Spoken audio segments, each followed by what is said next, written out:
Hello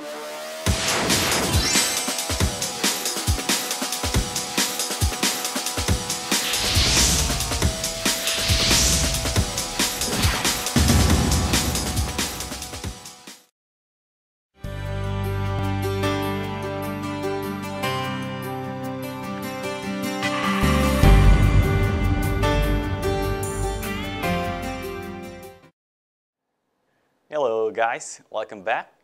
This is a cell problem solving session, and in this case is too much of the stuff, so we got to divide this into two different sessions. Okay, let's get to the first slide.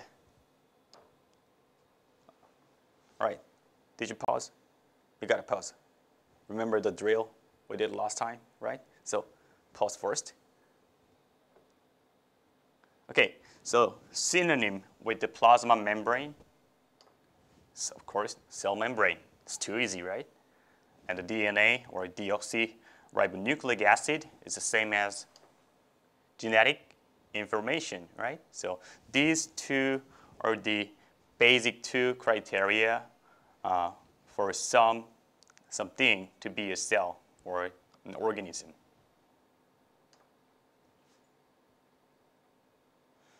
And cell theory states these three things. So we also learned the domain system, which is the highest rank of the taxonomy. Here we have the bacteria, archaea, eukarya. So the one that includes the bacteria and archaea all together is the prokaryotes. And just the eukarya domain is the eukaryotes, of course. Okay, first, prokaryotes. Very small, no nucleus, no cellular organelles whatsoever. Cell wall, capsule sometimes, not always. And for the locomotion, it has a pilus or flagellum, but sometimes they have both of these. So that's a picture of the bacteria. Here we have the flagellum, pilus, you have the cell membrane, cell wall, capsule. Now it's eukaryotes, much bigger than the prokaryotes, and it does have the extra membrane-bound structures, such as the nucleus. And cytoplasm is the area which is basically outside of the nucleus, but inside of the cell membrane. So this is the nucleus region, and except this part, it's all cytoplasm enclosed by the cell membrane, or the plasma membrane. So this is a picture of the eukaryotic cell. Here you see the nucleus. So this is the nucleus and all the other various organelles.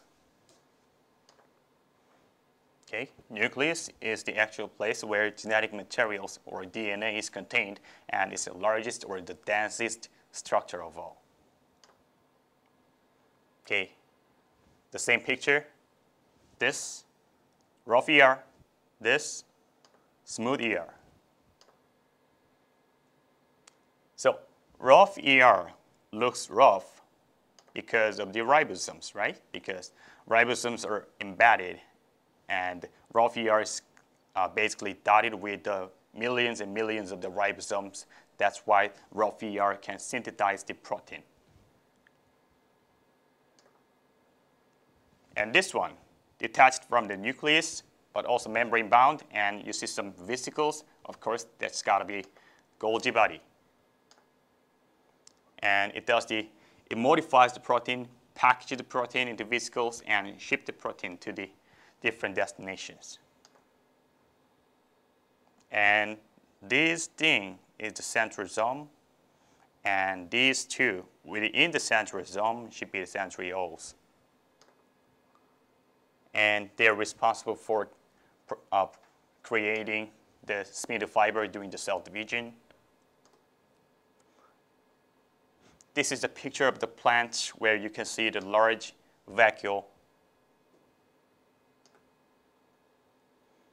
And most of the animals do not have large vacuole, and the only plants or the fungi has the large vacuole to first provide the internal pressure, and secondly, store the waste and the nutrients. Okay.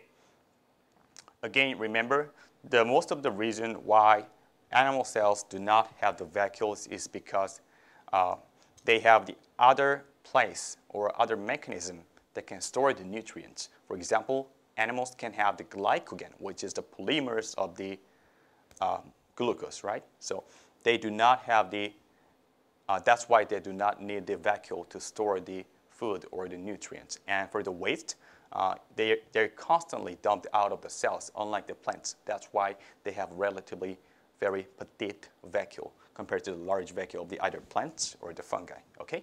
And if you recall, the common feature of the plants and the fungi is that they do not, they do have the cell wall in contrast to the animal cells, right?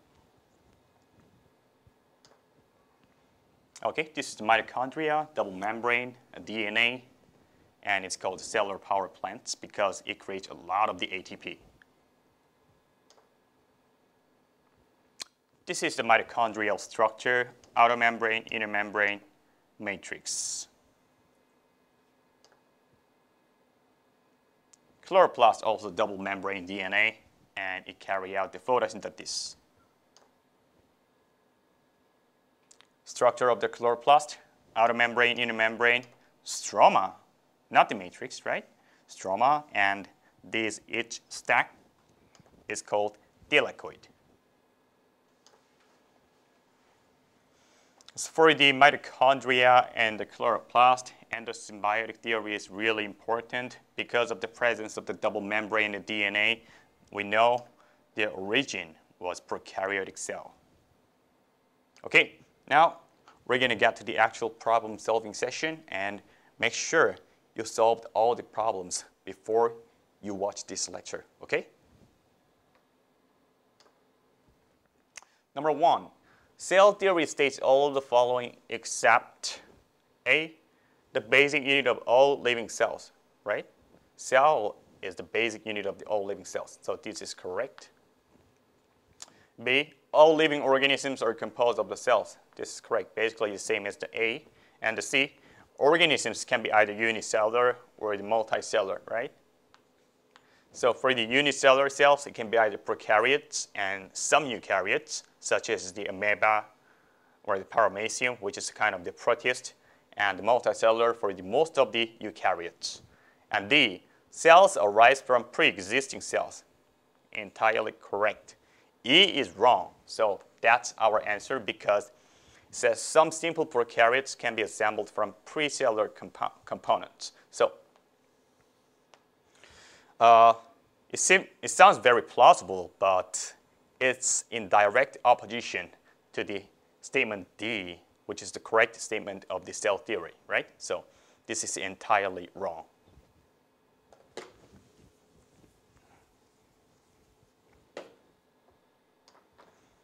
Number 2, prokaryotic organisms included which of the following domains? Okay, so prokaryotes. It included 2 things, right?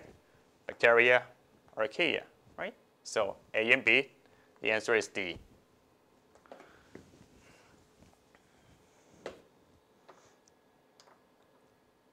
Number 3, all of the following are true about prokaryotes except A. A typical cell size of prokaryote is 10 micrometer. Yeah, you definitely do not have to know the number, but you do know it's a very small number, right? So this is correct. And B, they do not contain nucleus, of course. They can sometimes contain rudimentary cellular organelles, such as the endoplasmic reticulum. Likewise, it sounds very plausible, but it's not true, right? Because the definition of the prokaryotes is that they neither have the nucleus nor the rest of the other membrane-bound structures, such as the endoplasmic reticulum or Golgi body, right? So